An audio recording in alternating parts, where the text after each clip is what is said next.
Welcome everyone to the Dr. Spooks channel, where horror stories live. I have returned to fill your free time and to be your companion when you drift off to sleep.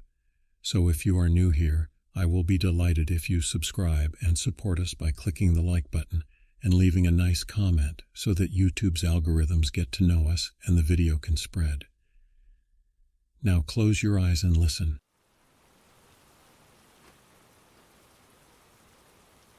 Life is hard growing up not knowing your biological father.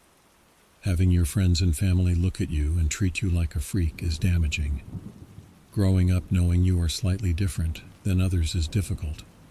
Trying to talk to others about things you can hear, see, feel, and having them look and talk to you like you're crazy is hard. I'm 32. I was born June 6, 1989 in Mon Valley Hospital in southwestern Pennsylvania. And after 31 years, I finally was able to meet my biological father, and believe it or not, we hit it off really well. Even after growing up hating him for thinking he abandoned me, even though my stepdad has been there since day one, it still does something to a young kid's mind. Back to meeting my birth father, though, the really crazy thing is finding out that everything that I have that I thought made me a freak actually runs deeper in our blood than just me. My whole family on my father's side has it. Me, my father, his brothers and sisters, his mom, and on down the line is sensitive. Being sensitive to the paranormal world and growing up not having support from anyone makes you grow up taught me to be tough, strong, and only to depend on myself. That's how I was until I met my family and found out that I'm not the only one. Now I'm trying to get the word out and trying to help people. I want people to know that they are not alone. When I was about 4 or 5, I remember having an imaginary friend. It was a very tall, all-black shadow creature-looking thing with piercing green eyes. It was always around when I was younger, but as I got older, it only came around before something bad was going to happen. I tell you this for reference for later on. This is going to sound completely crazy, but I'm telling you this happened, and I can remember it like it was yesterday. It was the first paranormal experience I had. Well, at least I think it was the first.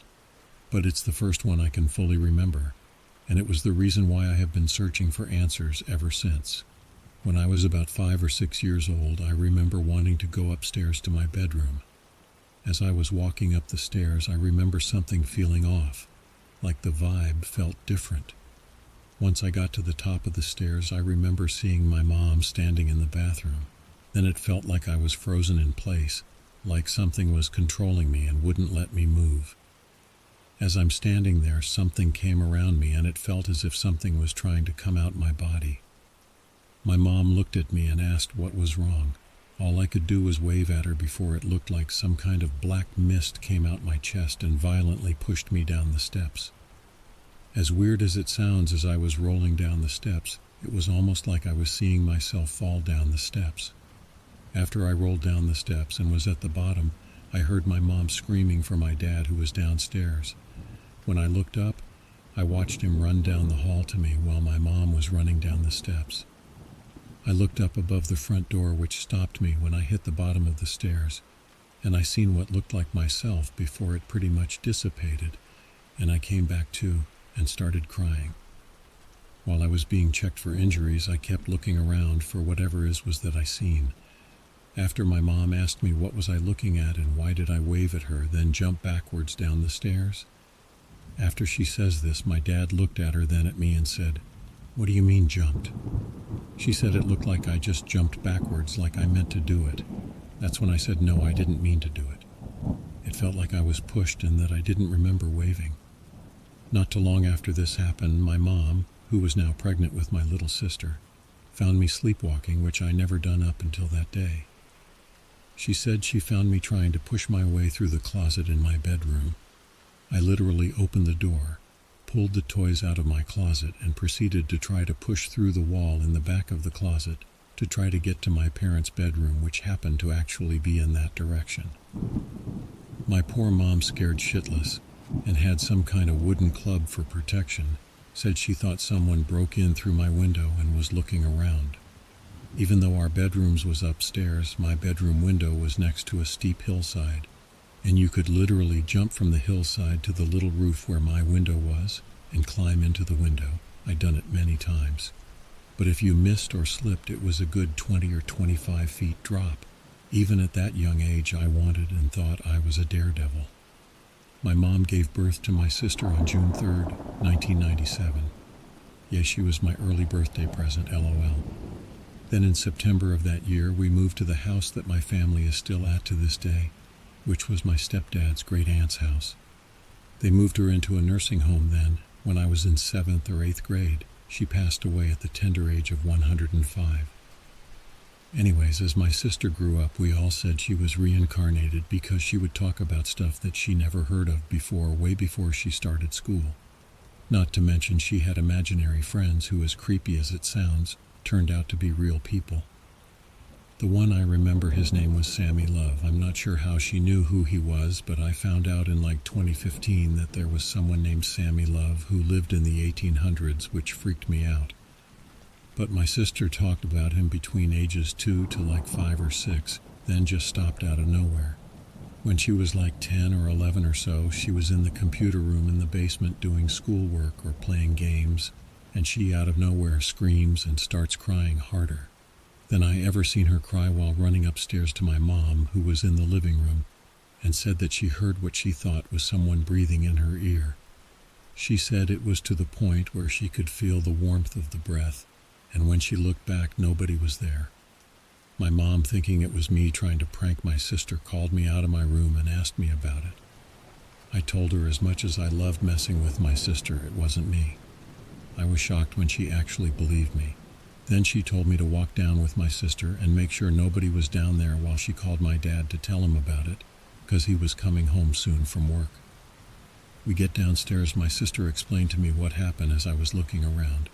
Obviously nobody was there, but the vibe seemed very odd, almost like someone or something was watching us.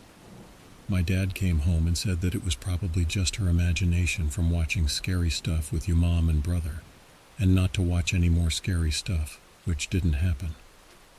After that, my sister had a few more things happen over the years, but nothing major. Me, on the other hand, shit was just getting started. When I was 15, I was getting ready for school. I got out the shower, got dressed, and jumped on the computer to put an away message on AOL and Yahoo Messenger, because that was the cool thing to do back then, LOL. Anyways, as I was doing that, I heard my mom come downstairs and say my name as she went into the bathroom, because my bedroom at this point was right next to the bathroom. I asked what did she say, because I didn't really hear her, even though my door was slightly open, and I didn't get a response. I didn't think much about it until I heard the bathroom door open and seen who I thought was my mom walk out the bathroom and said my name again as she was walking back upstairs. I came out of my room to see what she wanted, and she was nowhere to be found. So I went to walk upstairs. I figured she just went back up to lay back down and wanted me to come talk to her. As I was walking up the steps, I could hear my sister snoring because she takes after her dad, and as I walk in my parents' room, I realized it was eerily silent besides the fan that was on. I whispered, asking my mom what she wanted, to only get no response again. So I shook my mom and she jumped up because I startled her, and she asked me what I wanted. I looked at her like she was crazy and was like, "Mom, you was just downstairs and yelled for me, then walked back up here." As I said this, she looks at me like I was crazy, and she was like, "I didn't just walk downstairs. I never got out of bed," which absolutely freaked me out. That night I'm laying in bed. It was about 11:30 or 12 at night.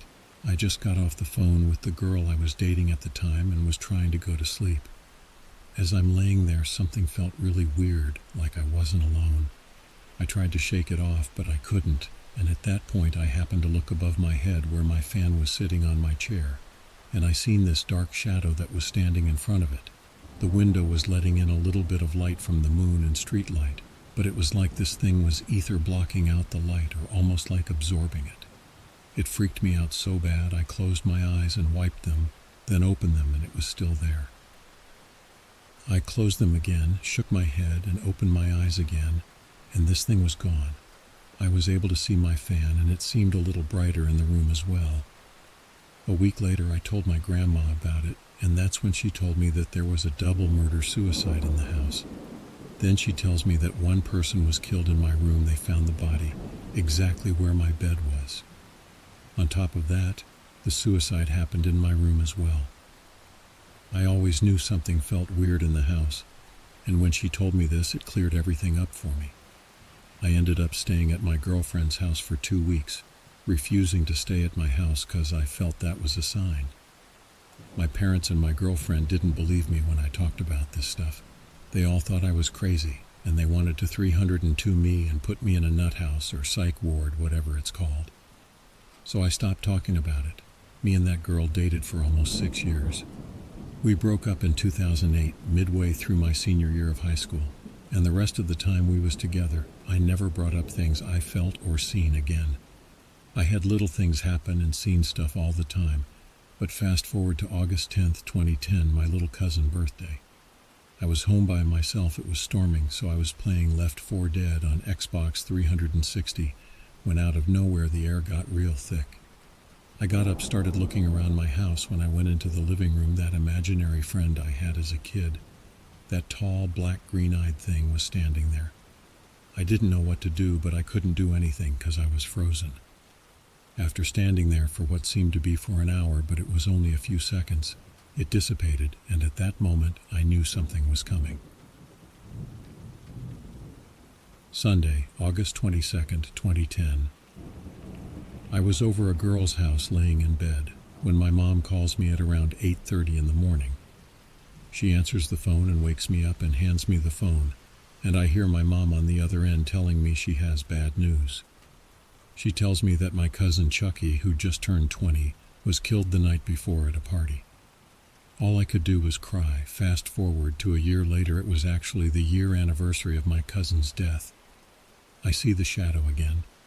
A few days later, we get a call saying my great-grandmother on my mom's side had a stroke and was in the hospital, and I knew it was only a matter of time.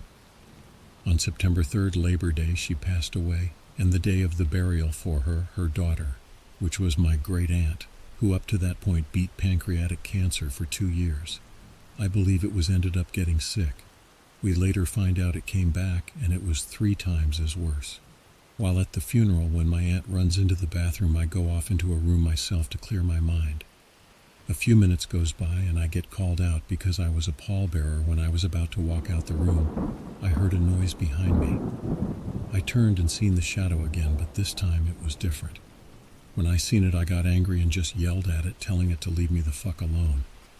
Everyone looked at me like I was nuts, so I lied and said I was on the phone. November 6th, my aunt sadly ended up passing away, and it was absolutely devastating. I seen the shadow a few more times before a few more people I was close to passed away, but I found out it's not just when people are going to die that I see the shadow. When I was 23, I tore all the ligaments in my knee playing football.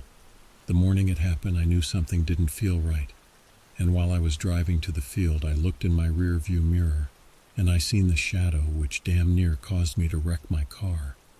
I was so upset when it happened, I actually thought about suicide, because the doctor told me I tore it so bad. He's never seen one that bad.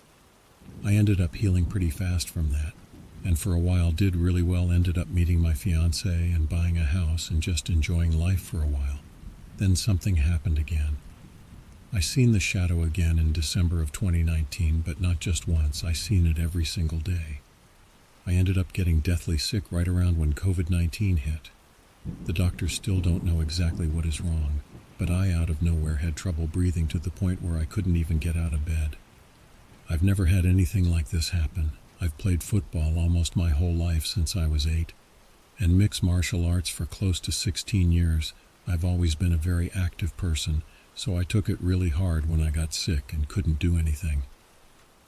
March 24th, 2020. I got sent home from work due to being exposed to the virus, so I got tested. It was clear I ended up being tested 9 times since the beginning of all this, and every time it's been clear. On March 30th, I stopped breathing out of nowhere and went to the ER, got sent home, and was doing kind of all right for a month. May 1st, 2020, at 2:30 a.m. I walked from the bedroom to the living room, and out of nowhere my chest got really tight, and I started having trouble breathing and eventually stopped breathing. I ended up going unresponsive twice in the ambulance, and they had to shock me back to consciousness. In the hospital, I went unresponsive for just under 8 minutes, and they had to shock me again. While I was gone, I kept hearing it's not time, it's not your time, then waking up. I've been battling this illness to this day. Today's date is November 8th, 2021. I'm finally starting to get to the point where I'm able to do stuff again, but a little at a time. While I was really sick, I did have suicidal thoughts because I didn't think I was ever going to get better. There was a few times I felt like I was getting better. Then something would happen and it would put me right back to where I started. It's been a while since I've seen the shadow, but I know that if something is going to happen, I will be able to prepare for it because the shadow will appear before it happens. The final thing I would like to share is when I met my birth father. I found out that the land my house is on was in the family for approximately 200 years. When he was a kid, he lived in a house that was on this land, same with his dad and grandfather and so on. I find this crazy because I didn't know, even though I've been coming down this patch of land my whole life. My grandparents live across the road from where my house is. They have lived there for the last 45 years. Throughout that entire time, I never knew my biological dad lived there. I mentioned that to tell you that the 3 houses that were here before mine had all burnt down, and there were a few people that passed away. The whole patch is haunted, and everyone residing there believes it, as well as the whole town of Brownsville, PA.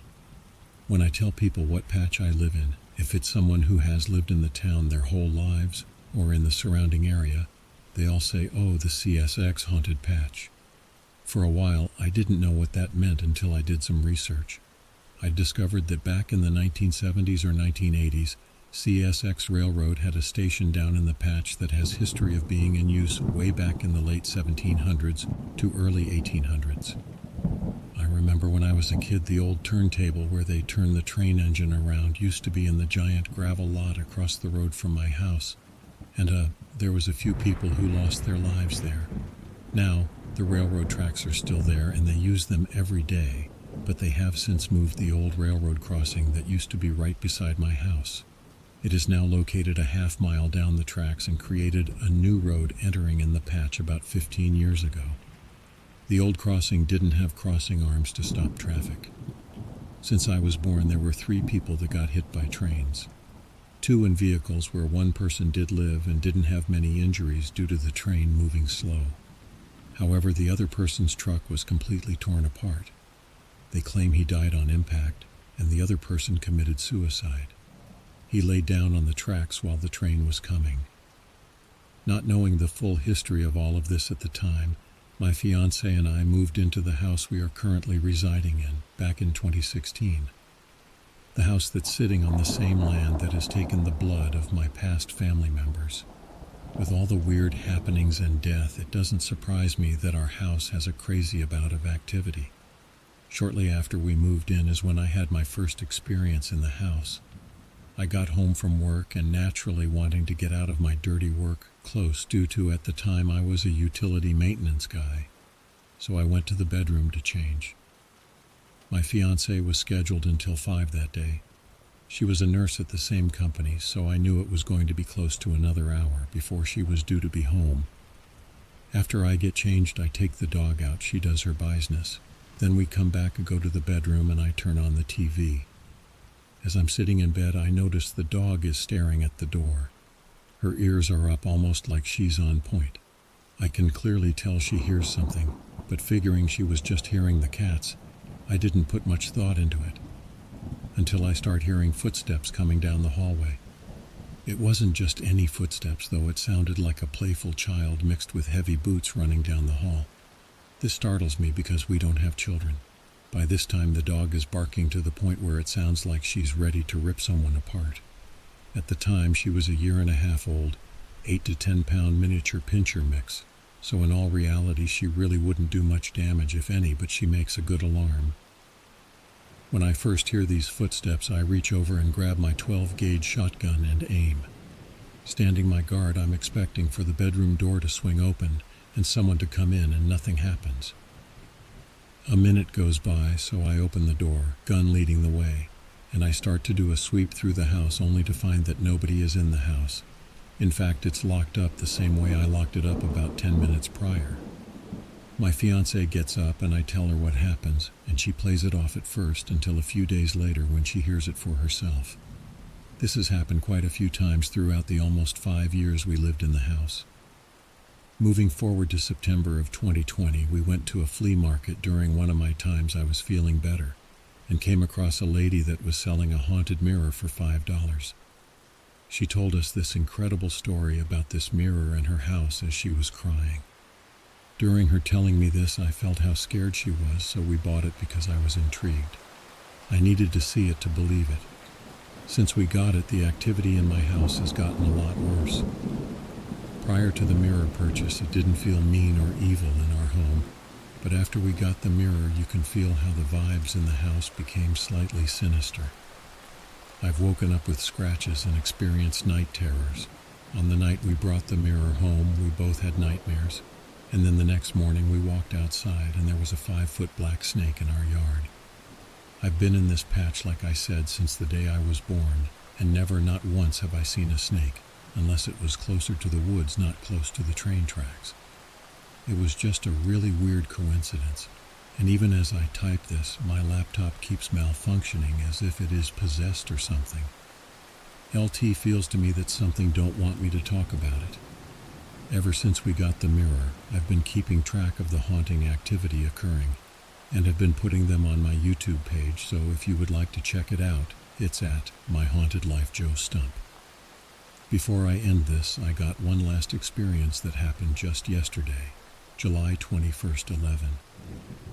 I walked into the kitchen to get candy and a drink. As I walked out of room and back to the bedroom, a cup that has been sitting on the microwave literally for 1.5 years to 2 years was pushed off out of nowhere. We was able to catch it on our security camera, and I put in on my YouTube channel.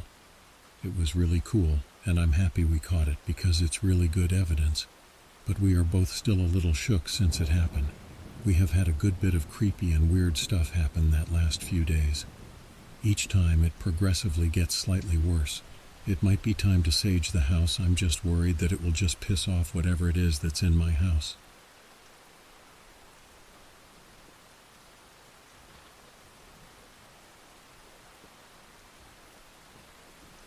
The summer of 2008 was etched in my memory, a time when the world seemed both vast and intimate. I was just a child then, wide-eyed and curious, with Europe as my playground. Our family, consisting of my parents and me, along with our 2 loyal canine companions, had always been adventurers at heart. Every summer we'd pack our car to the brim with essentials and set off on journeys that would become the stories of our lives. That particular year, our compass pointed towards Luxembourg, a gem nestled in the heart of Western Europe. It was a country I'd only seen in atlases, its borders embraced by Belgium, Germany, and France. As we crossed into Luxembourg, I pressed my face against the car window, marveling at how the landscape transformed. Gone were the flat expanses I was accustomed to. In their place rose a terrain of undulating hills and mysterious forests. My father, a man with salt and pepper hair and a penchant for spontaneity, was at the wheel. His eyes sparkled with excitement as he navigated the winding roads. "You see, son," he'd say, his voice carrying over the hum of the engine, "Luxembourg may be small, but it's got a big heart. And mountains. Did you know that?"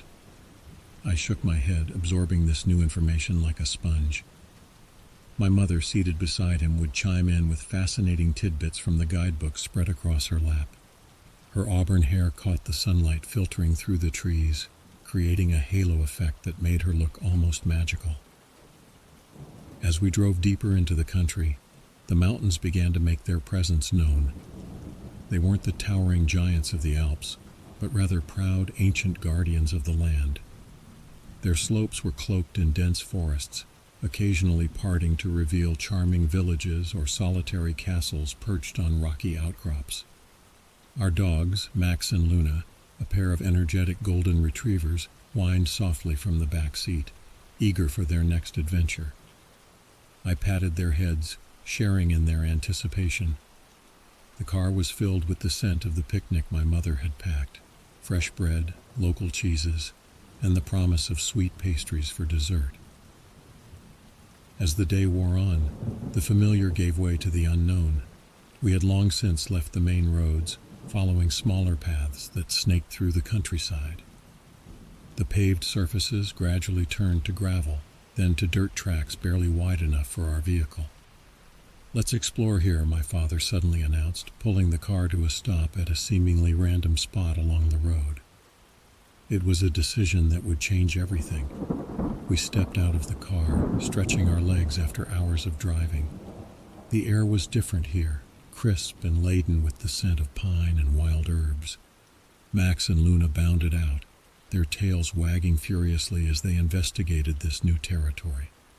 Across the road from where we had parked loomed an imposing sight. It was a wall of rock, smooth and formidable, rising at least as high as a 2-story house. The top was crowned with trees, their roots somehow finding purchase in the seemingly impenetrable stone. But what caught my eye was a huge crack that ran down the middle of this natural fortress, splitting it in two. "Look there," my mother pointed, her keen eyes spotting a detail I had missed. At the base of the crack, barely visible, was a crude stairway carved into the rock. It led upwards, disappearing into the shadows between the two halves of the mountain. A shiver ran down my spine despite the warmth of the summer day. I had always been sensitive to the unseen, a trait that had led to several unsettling encounters in the past. Ghosts, spirits, or whatever you might call them. I had felt their presence before. Each time it left me with an uneasy feeling, a creeping sensation that I was unwelcome, an intruder in spaces not meant for the living. As we approached the base of the rock face, that familiar feeling began to stir in the pit of my stomach, yet curiosity overrode my apprehension. My father, ever the explorer, was already examining the rock stairway, testing its stability with his foot. "It seems solid enough," he declared, his voice echoing slightly in the confines of the crack. "Shall we see where it leads?" My mother nodded enthusiastically, already reaching for her camera. She had a passion for photography, always seeking to capture the essence of our travels. The dogs, sensing adventure, barked in agreement. With a deep breath, I followed my parents into the crack. The temperature dropped noticeably as we entered the shadow of the mountain. The walls on either side were close enough that I could touch both simultaneously if I stretched out my arms.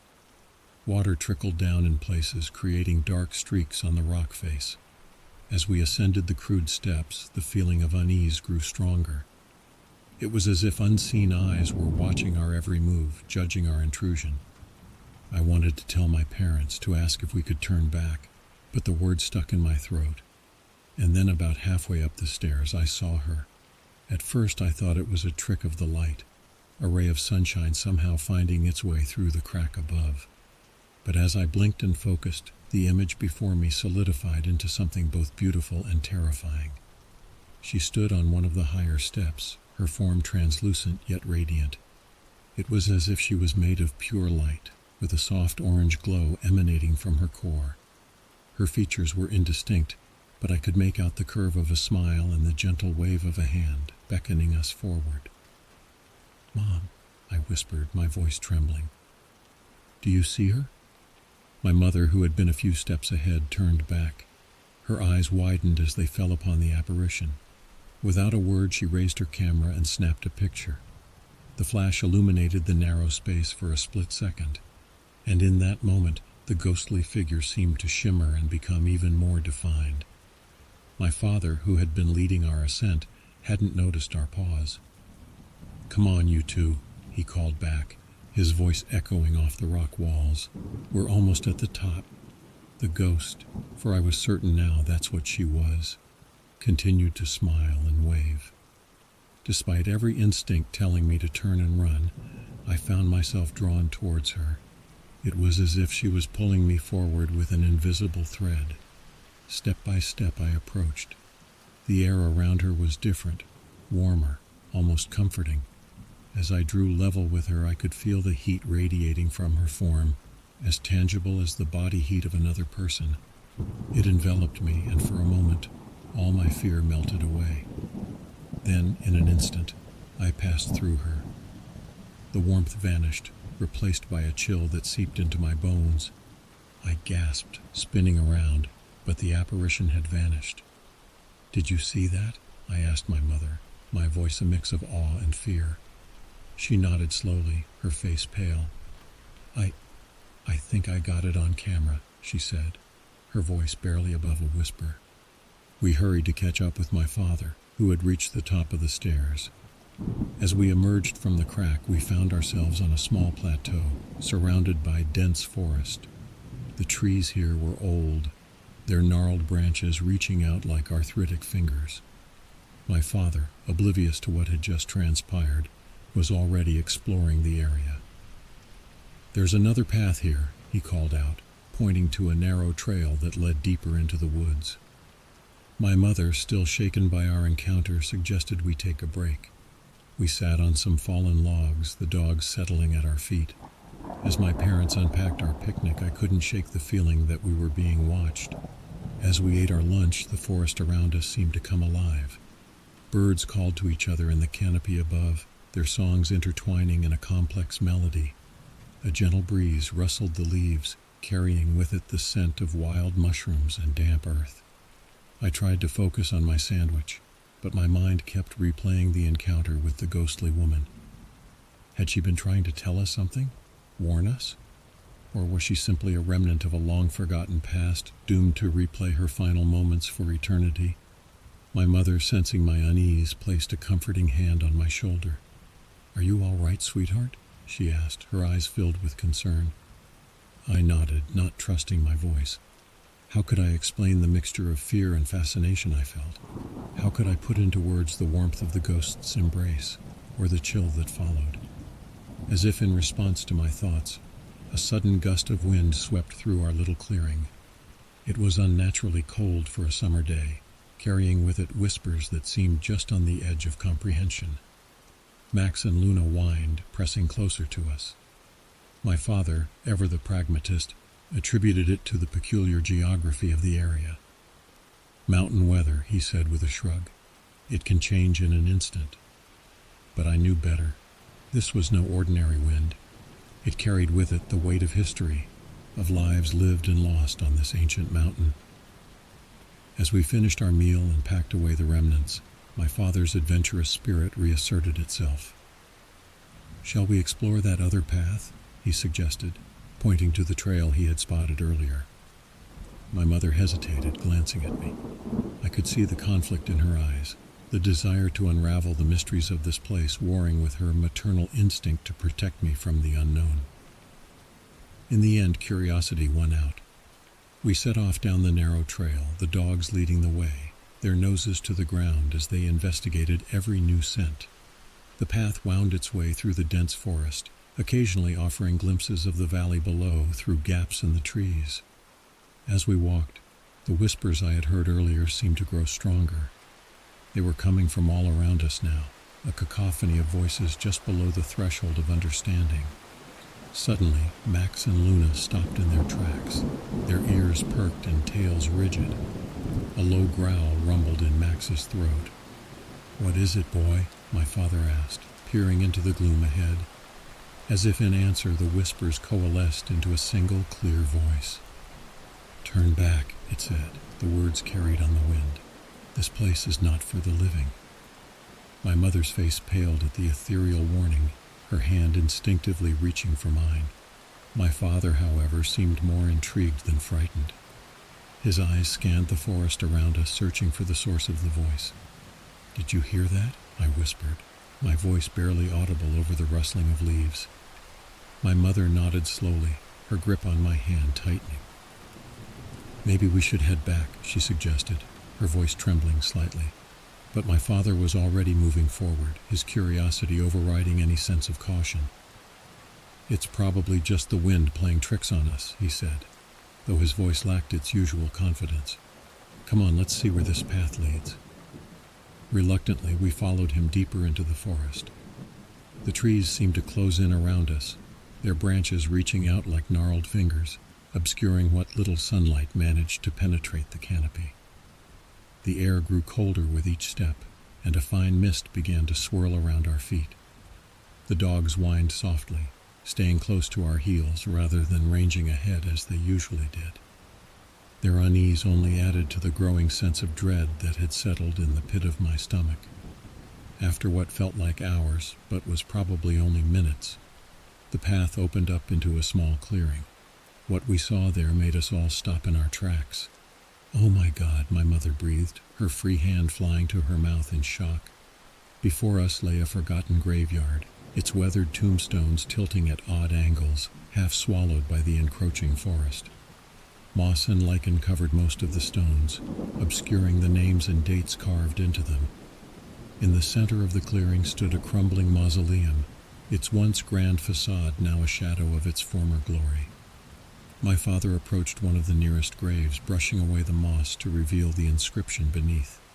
"These dates, some of these are hundreds of years old," he said, his voice filled with wonder. As he spoke, the mist seemed to thicken, swirling around the graves in an almost purposeful manner. The whispers returned, louder now, a chorus of voices that seemed to emanate from the very ground beneath our feet.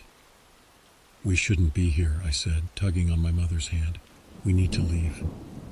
But even as the words left my mouth, I saw something that made my blood run cold. Standing in the doorway of the mausoleum was the glowing figure we had encountered earlier. Her orange light seemed dimmer now, tinged with sadness. She raised a translucent hand, beckoning us forward. My father, following my gaze, saw her too. "Incredible," he murmured, already taking a step towards the mausoleum. "No!" I cried out, but it was too late. As soon as my father's foot touched the threshold of the mausoleum, the world around us seemed to shift. The mist thickened instantly, obscuring everything beyond a few feet. The whispers grew to a deafening roar, and I felt as if I was being pulled in 1,000 different directions at once.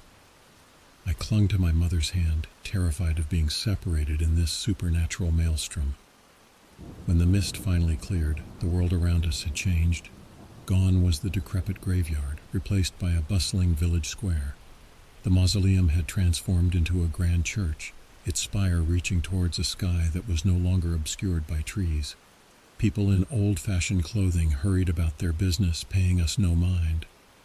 What happened?" my mother asked, her voice barely above a whisper. "Where are we?" My father, his face a mask of awe and confusion, shook his head. "Not where," he said slowly. "When? I think we've somehow traveled back in time." As impossible as it seemed, I knew he was right. The sights, sounds, and even smells around us were from a different era entirely. The dogs, still by our side, whined in confusion, pressing close to our legs. Before we could fully process what had happened, a commotion near the church caught our attention. A group of villagers had gathered, their voices raised in anger.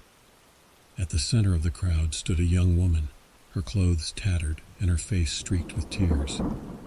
"Witch!" one of the villagers cried out, pointing an accusing finger at the woman. "She's brought nothing but misfortune to our village." With a start, I realized that the accused woman was a younger version of the ghostly figure we had encountered. Her eyes, filled with fear and desperation, scanned the crowd, finally landing on us. For a moment our gazes locked, and I felt a jolt of recognition pass between us. "Please," she called out, her voice carrying clearly despite the angry shouts around her. "I'm not a witch. I only wanted to help." But her pleas fell on deaf ears. The crowd surged forward, rough hands grabbing at her clothes and hair. My father made a move as if to intervene, but my mother held him back. "We can't," she hissed. "We don't know what consequences our actions might have." Forced to watch helplessly, we saw the woman dragged towards a pyre that had been hastily assembled near the church. As the flames were lit, her eyes found mine once more. In that moment, I felt a wave of emotions that were not my own, fear, sadness, but also a desperate hope. The scene before us began to shimmer and fade, the woman's anguished cries echoing in our ears as the mist enveloped us once more. As the spectral woman emerged from the mausoleum, her ethereal form seemed more solid than before. Her eyes, filled with centuries of sorrow, locked onto ours. When she spoke, her voice was a whisper on the wind, yet we heard it clearly. "You have seen the truth," she said. You now carry the burden of my story." My father, ever the diplomat, stepped forward. "We want to help," he said. "Tell us how." The ghost's form flickered like a candle in a breeze. "My name was Elise," she began. "I was a healer, using the knowledge of plants and nature to cure ailments. But fear and ignorance turned my neighbors against me. They branded me a witch and took my life." As she spoke, the air around us seemed to thicken with emotion. I could feel her pain, her frustration, and her longing for justice. "All I ask is that my story be told," Elise continued, "that the truth of what happened here not be lost to time." My mother, who had been quiet until now, spoke up. "We'll do more than that," she said, her voice firm with resolve. "We'll clear your name." The next morning we found ourselves in the local library of the nearest town. The librarian, an elderly woman named Margot, looked at us curiously as we explained our interest in the area's history, particularly focusing on witch trials. "Ah," she said, her eyes lighting up. "You must have visited the old graveyard in the forest.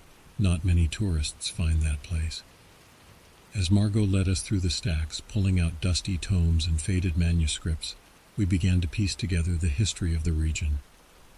The 17th century had been a time of great upheaval, with superstition and fear running rampant.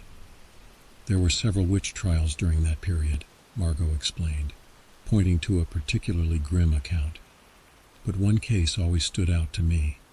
A young woman named Elise, known for her healing abilities. The records show she was accused of witchcraft after a bad harvest and a bout of illness in the village." My father leaned in, his eyes scanning the ancient text. "Does it say anything about the evidence against her?" Margot shook her head. "That's the curious thing. The records are frustratingly vague. It's as if someone wanted to obscure the details." As we delved deeper into the research, a pattern began to emerge. Elise had been popular among the common folk, her remedies often more effective than those of the official town physician. This had not sat well with some of the more powerful members of the community. "Look at this," my mother said, pointing to a faded letter she had discovered. "It's from the town physician to the magistrate. He's complaining about losing patients to a common hedge witch." The pieces were starting to fall into place. Elise hadn't been a witch at all, but a victim of jealousy and political maneuvering. Armed with our newfound knowledge, we approached the local historical society. At first they were skeptical of our claims, but as we presented the evidence we had uncovered, their interest grew. "This could change our understanding of that entire period," the Society's president, Dr. Fournier, said as he pored over our notes. "If what you're saying is true, Elise's case could be a key to re-examining other witch trials in the region."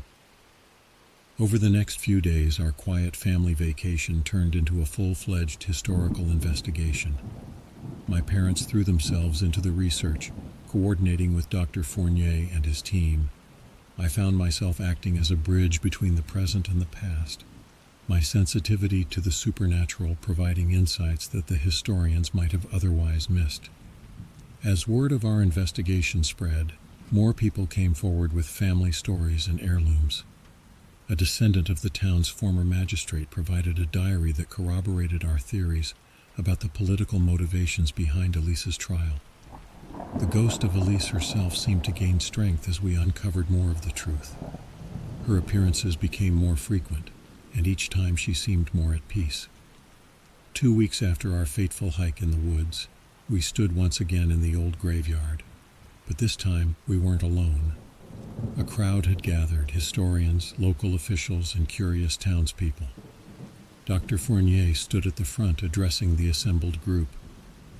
"Thanks to the tireless efforts of this family," he said, gesturing to us, "we have uncovered a great injustice of our past. Elise was not a witch, but a healer, wrongly accused and convicted. Today we set the record straight." As he spoke, a team began the work of restoring Elise's grave, which had been unmarked for centuries. A new headstone was placed, bearing her name and the truth of her story. As the ceremony concluded, I felt a familiar warmth beside me. Elise's spectral form appeared, more vibrant than ever before. Her face bore a smile of profound relief and gratitude. "Thank you," she said, her voice carrying on the wind. "You have freed me." With those words, her form began to fade, not into nothingness, but into a soft, golden light that seemed to permeate the entire graveyard. As the light dissipated, I felt a sense of peace settle over the area, as if a great wrong had finally been righted. On our last night in Luxembourg, we sat around the campfire, reflecting on the extraordinary events of the past few weeks. What had started as a simple family vacation had turned into a life-changing adventure. "I never thought I'd be part of uncovering a historical injustice," my father mused, poking at the fire with a stick. My mother nodded, her eyes distant. "It makes you wonder how many other stories like Elise's are out there waiting to be told." As for me, I found myself grappling with my newfound understanding of my sensitivity to the supernatural. It wasn't a curse or something to be feared, but a gift that could bridge the gap between past and present, between the seen and unseen worlds. "What do we do now?" I asked, voicing the question that had been on all our minds. My parents exchanged a look. "Well," my father said slowly, "Dr. Fournier mentioned that there are similar cases in other parts of Europe. He suggested we might want to look into them." A thrill of excitement ran through me, the idea of more adventures, more mysteries to solve, more wrongs to right. It was both terrifying and exhilarating. "So this is just the beginning?" I asked, unable to keep the eagerness out of my voice. My mother smiled, reaching out to squeeze my hand. "If that's what you want, sweetheart, we could make it a family mission." As we sat there, planning our next adventure, I realized that our encounter with Elise had changed us all. We had set out to explore the world, but in the process we had discovered a calling, to be the voice for those long silenced by history. The morning of our departure dawned bright and clear. As we packed up our car, the weight of our experiences settled around us like a comfortable cloak. We were no longer just tourists, but guardians of forgotten truths. Before leaving, we made one last trip to the graveyard. Standing before Elise's restored headstone, we each took a moment to say our private goodbyes. As I placed my hand on the cool stone, I felt a gentle warmth, a final acknowledgement from Elise. As we drove away from Luxembourg, the road stretching out before us seemed to hold infinite possibilities. My father had already begun researching our next destination, a small town in the Black Forest of Germany, with its own tales of misunderstood witches. Looking out the window at the passing landscape, I reflected on how much had changed in just a few short weeks. We had come to Luxembourg as a normal family on vacation, and were leaving as something else entirely: historians, investigators, and protectors of long-buried truths. The sun was high in the sky as we crossed the border into Germany. As the familiar excitement of a new adventure began to build, I realized that our true journey was just beginning. There were more stories to uncover, more wrongs to right, and more connections to be made between the past and the present. And as our car wound its way through the European countryside, I knew that wherever our path led us next, we would face it together.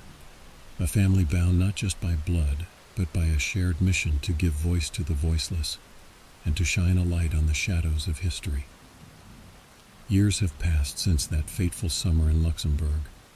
What began as a chance encounter has blossomed into a lifelong pursuit.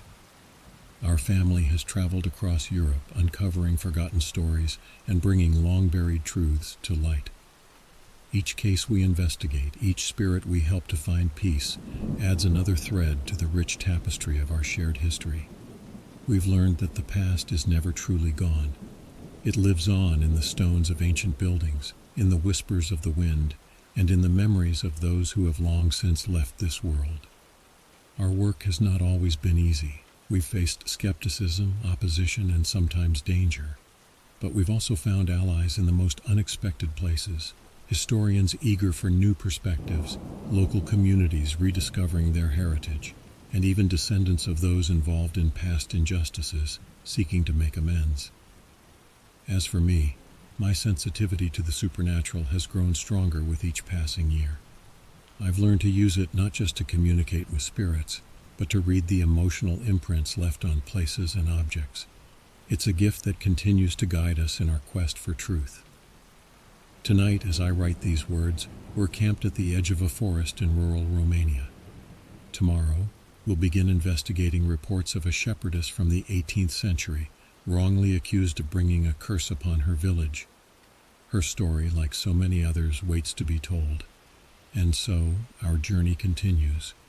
With each story we uncover, each name we restore, we weave a connection between past and present, between the living and the dead. In doing so, we've discovered that history is not a fixed narrative, but a living, breathing entity that changes as we engage with it. As I close my journal and prepare for sleep, I can feel the whispers of the past swirling around our campsite. They no longer fill me with fear, but with a sense of purpose. For in listening to these long silenced voices, in bringing their stories to light, we do more than correct historical records. We restore the humanity that was taken from them, and in this work I found my calling. For as long as there are untold stories and unresolved injustices echoing through time, our family will be there, ready to listen, to understand, and to share these tales with the world. The end, or perhaps just another beginning.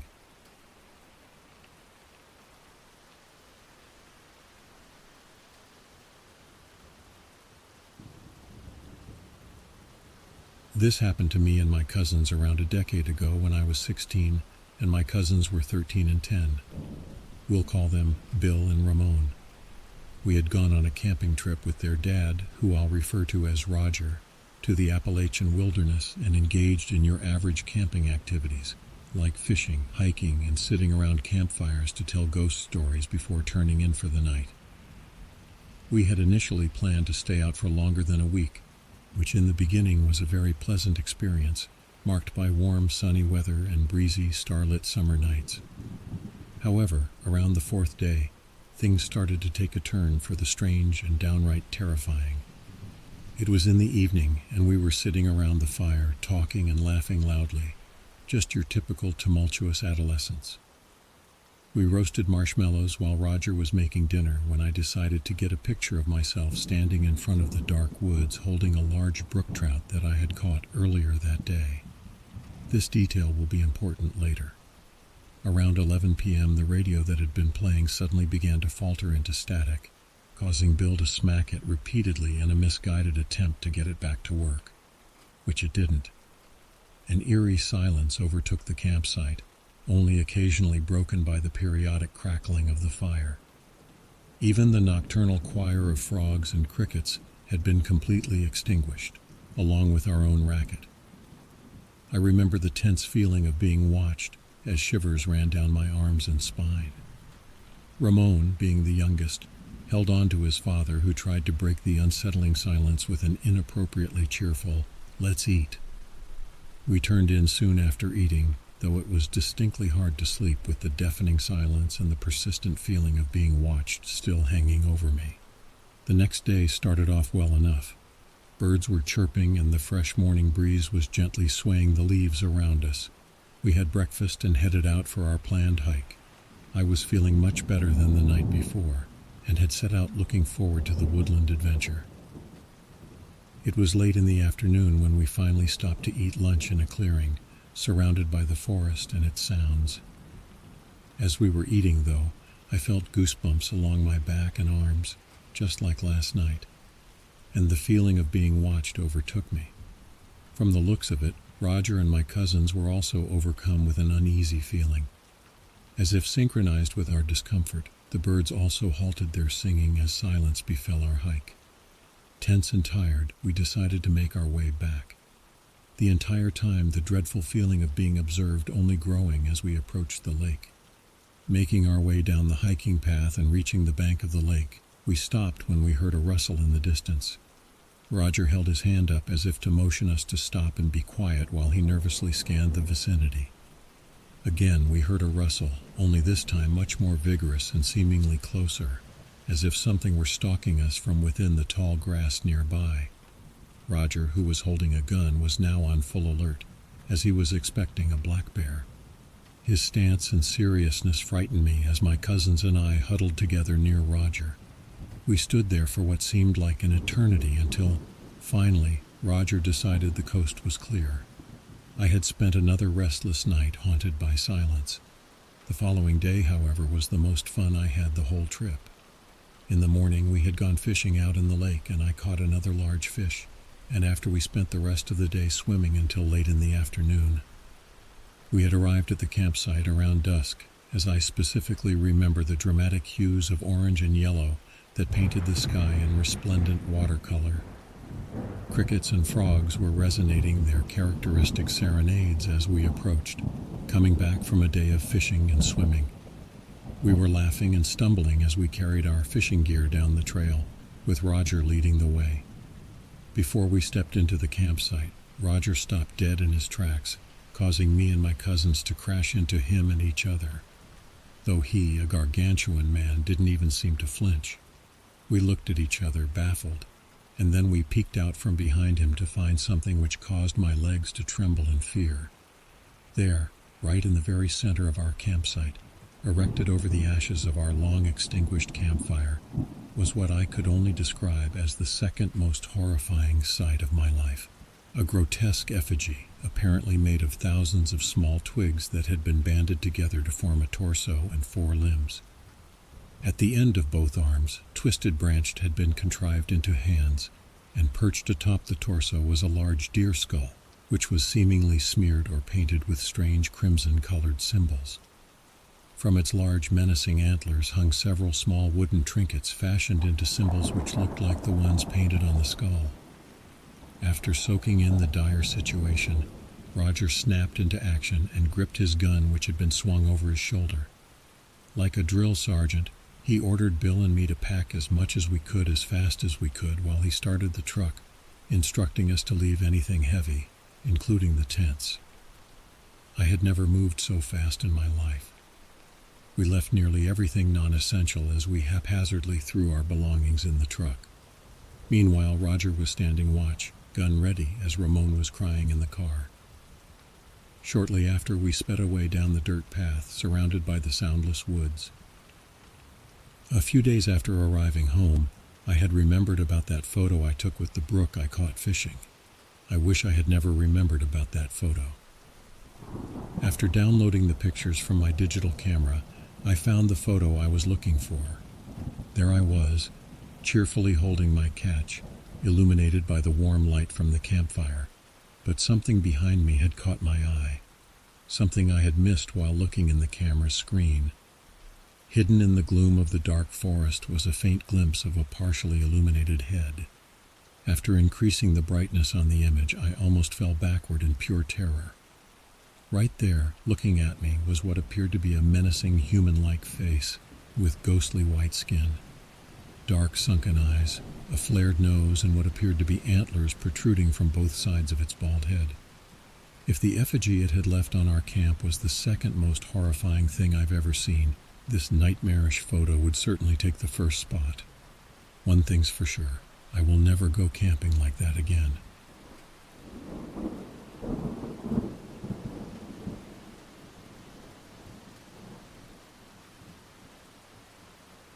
School ended for me last week, and me and friend Zach were being driven to a summer camp for the week. And I won't be releasing the name of the camp, just so you know. Back to the story. Both of us were ecstatic when we arrived to the campground. Our parents signed sheets of paper I assumed were some sort of safety thing. Once all the parents left, we were assigned cabins and camp leaders. My cabin had 8 other boys along with Zach and I, and our camp leaders was a man named Peter. To be honest, he creeped me out. He had long black greasy hair and pale white skin. He was in his early 20s and didn't seem like the outdoorsy kind of guy. The first 2 days were great. Zach and I went canoeing, rock climbing, and swimming, normal camp activities. We even met 2 girls, Jessie and Erica. It was Wednesday afternoon about 5:30, and Erica and I were talking by this amazing spot near the river. She told me where she was from and what sports she plays, and I did the same. She just began to tell me about her grandparents' cabin close by when I noticed someone standing just a little up the path we took to get here. It was Peter. He just stood there. I awkwardly waved to him, and he continued to stand there, not moving a muscle. Erica noticed and became creeped out and asked if we could go somewhere else. I agreed, and we left. Looking back as we walked away, I saw he was still standing there watching us walk away. This sent shivers down my spine. Later that night, we were in the lodge with our cabin mates eating dinner. I asked Zach if he knew where Peter was. He said no, and I told him about Peter staring at me and Erica. He thought it was weird, but didn't think much of it. He told me to forget about it and just enjoy the rest of the night. I realized I maybe overreacted. He might have been doing something else, I thought, but a part of me was wondering if he was doing something else. Why didn't he wave back at me or move? And why was he staring at me? Just then Peter walked in, sat down across from me. He talked to some of the other boys. I didn't want to make eye contact. He freaked me out. That night when everybody was sleeping, I awoke sometime late in the night with the urge to use the bathroom. We ain't supposed to go alone, and everyone seemed fast asleep. So I got up, threw on my flip-flops, and went to the bathroom. It was disgusting. I found cleanish stall and did my business. I was startled when I heard someone come in the bathroom, but thought it was someone from another cabin. The person walked down the aisle of stalls and stopped right outside of mine. I could see his legs and feet. I was so terrified and didn't have the courage to ask who it was. He moved away from my stall and thinked to the exit. I stated to ease up a bit. Then the lights shut off and the door to the bathroom slammed shut. I couldn't believe it. I heard the footsteps walk closer to me, then they stopped. I asked, "Is anyone there?" in a shaky voice. I felt a cold hand grab my leg. That was enough. I screamed so loud. I kicked the door open and ran as fast as I could out of there. I looked behind me once and saw the most disturbing thing I've ever seen. Peter was chasing me, wearing one of my shirts and my underwear. I ran all the way to the lodge, which I was so relieved to see was open, and into two of the camp leaders talking and eating chips. They asked what was wrong, and I told them about Peter. They called somebody on the phone and told me to sit with them and I could stay in a spare room at the lodge. My parents came to pick me up in mourning. The camp must have told them. Either way, I was relieved to be leaving. A week later, Zach told me Peter never returned back to the cabin and wasn't even found on the campground. I didn't care. I was just happy I was out of there. So I won't be staying at an overnight camp ever again. And of you, do just be careful.